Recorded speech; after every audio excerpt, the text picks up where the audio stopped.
Morning ma'am. Very good morning बच्चों। विज्ञान की कक्षा में आपका स्वागत है। बच्चों, आज हम जानेंगे धातुओं और अधातुओं के रासायनिक गुणों के बारे में। तो आप देख सकते हैं कि 3 तरीके की क्रियाओं के बारे में यहाँ पर बताया गया है। सबसे पहले धातुओं और अधातुओं की ऑक्सीजन के साथ क्रिया, दूसरे नंबर पे जल के साथ क्रिया और तीसरे नंबर पे अम्ल के साथ क्रिया।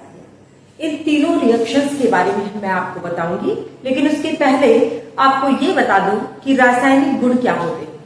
भौतिक गुणों के बारे में जब मैंने बात की थी तो मैंने आपको बताया था कि जो भी गुण किसी भी पदार्थ के हम अपनी इंद्रियों के द्वारा महसूस करते हैं वो भौतिक गुण कहलाते हैं, है ना। रासायनिक गुण क्या है? हम सभी जानते हैं कि जो पदार्थ है वो किससे मिलकर बना है? परमाणु।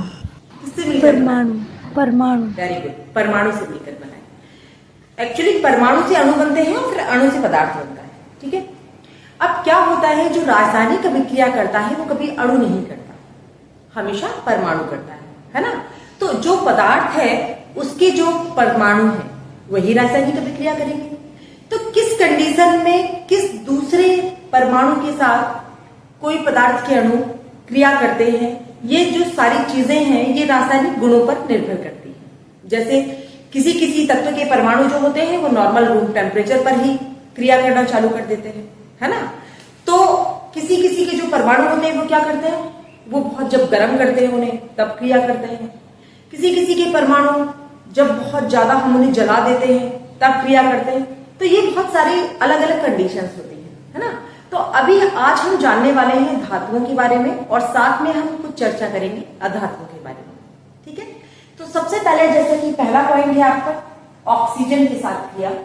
तो सबसे पहले हम जान लेते हैं ऑक्सीजन के साथ कैसे क्रिया करते हैं।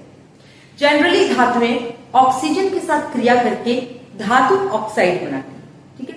जैसे सोडियम है तो सोडियम ऑक्साइड बनाएगा, मैग्नीशियम है तो मैग्नीशियम ऑक्साइड बनाएगा, आयरन मतलब लोहा है, आयरन जिसे हम कहते हैं तो आयरन ऑक्साइड बनाएगा, है ना।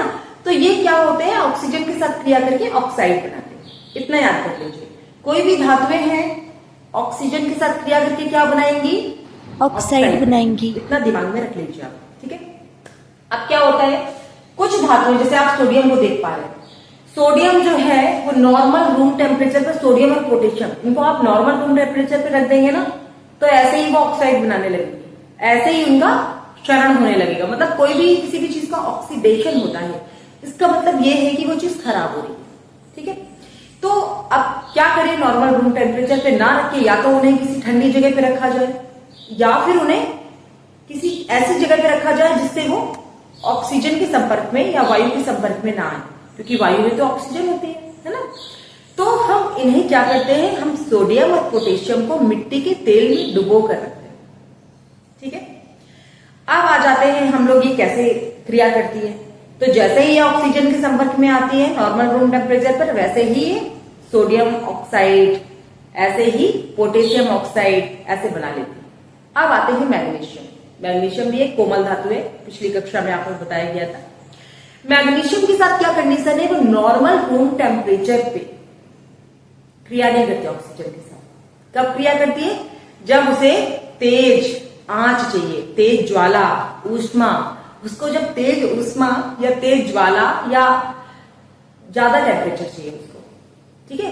तो इसका एक एग्जांपल ले लेते हैं हम लोग। एक मैग्नीशियम का तार लेंगे, ठीक है। उसको क्या करेंगे, हम कैंडल के लौ में जाके उसे हम जला देंगे। जलाने के बाद क्या होगा, व्हाइट कलर का एक पाउडर मिल जाएगा। अब आप लोग ये सोच रहे होंगे कि ये पाउडर राख है, ये राख नहीं है, ये मैग्नीशियम ऑक्साइड है। एक्चुअली क्या होता है कि जलने के लिए ऑक्सीजन की जरूरत होती है ना, किसी भी चीज को। ज्यादा टेम्परेचर पे जो मैग्नीशियम होता है वो ऑक्सीजन के साथ क्रिया करता है और जल के क्या बनाता है, मैग्नीशियम ऑक्साइड बनाता है, ठीक है। अब आ जाते हैं हम लोग, ये हो गई धातुओं की बात। तो ये क्या समझा आपने, धातु ऑक्सीजन के साथ क्रिया करके धातु ऑक्साइड बनाती है, ठीक है।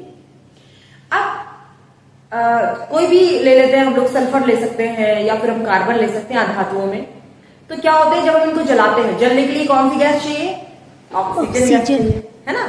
तो मान लीजिए आपने कोयले को जलाया, कार्बन कार्बन डाइऑक्साइड, क्या होगा, कार्बन डाइऑक्साइड गैस। कौन सी?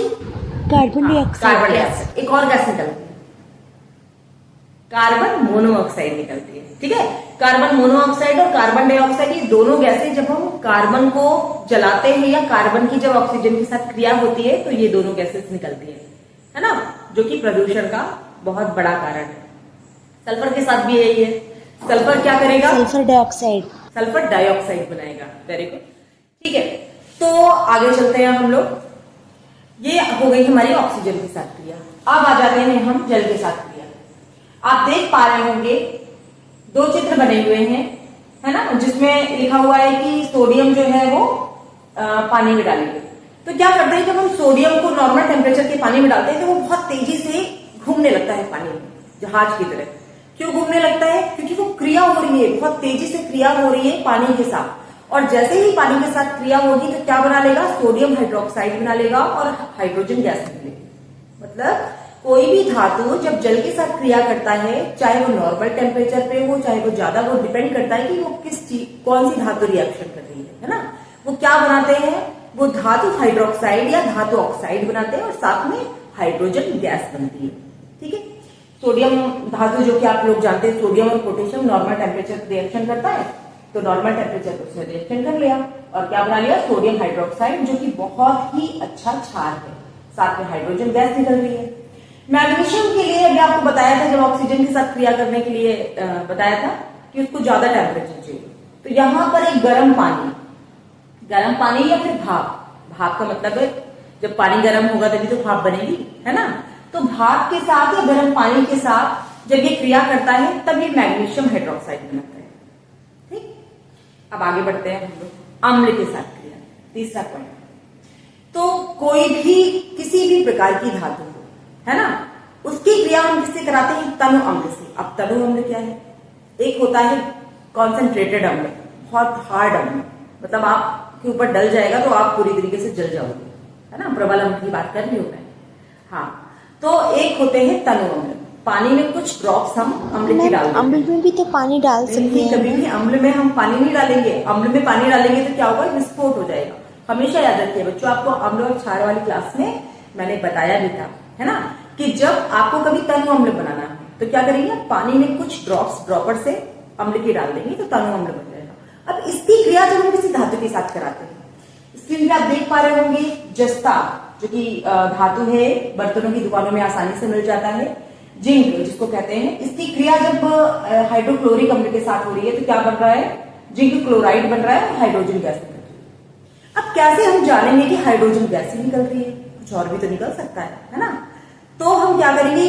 तीली जलाएंगे और जब हम रिएक्शन जहां हो रही होगी उसके पास ले जाएंगे और एकदम से वो जो तीली है वो पक की आवाज से जल जाएगी, मतलब उससे निकलेगी। मैम अगर ऑक्सीजन मतलब है कि हाइड्रोजन गैस है। अगर ऑक्सीजन गैस होती बेटा तो क्या होता? वो तेज जलने लगती, पक की आवाज नहीं आती, है ना। हाँ, ठीक है, तो ये हो गया। तो इससे ये क्लियर होता है जिंक क्लोराइड क्या है? लवण है, साथ में हाइड्रोजन गैस। तो कोई भी धातु जब किसी अम्ल के साथ क्रिया करती है तो क्या बनाती है? याद रखिए, लवण और हाइड्रोजन गैस बनाती है। ठीक है, अब हम आ जाते हैं अधातु। हम सल्फर को ले लेते हैं। सल्फर जब नाइट्रिक अम्ल के साथ क्रिया करता है तो सल्फ्यूरिक अम्ल या गंधक का अम्ल बनाता है। ठीक है, तो ये सारी रिएक्शंस क्लियर है आपकी। ऑक्सीजन के साथ क्रिया, ठीक है, जल के साथ क्रिया, तीसरा अम्ल के साथ क्रिया। तो रासायनिक गुणों में आपके जो आपका पाठ्यक्रम है, आपका कोर्स है, उस पर इतनी ही चीजें हैं। आगे की कक्षाओं में, बड़ी कक्षाओं में और भी ज्यादा आप इसको जानेंगे। ठीक है, अब आने वाली कक्षा में जो कल हम क्लास लेंगे उसमें आपको धातु का संचारण। कल भी होगी क्लास मैम? कल प्रैक्टिकल भी करवाइएगा। हाँ हाँ बिल्कुल, ठीक है। ठीक है, तो कल ही बताएंगे इसको और अच्छे से पढ़ के आइएगा। रासायनिक गुण, भौतिक गुण, ये जो दोनों गुण हैं ये पढ़ के आइएगा। जी मैम, ठीक है मैम। Okay ma'am. ठीक है, तो अब कल मिलते हैं, तब तक take care, bye bye. Bye bye ma'am.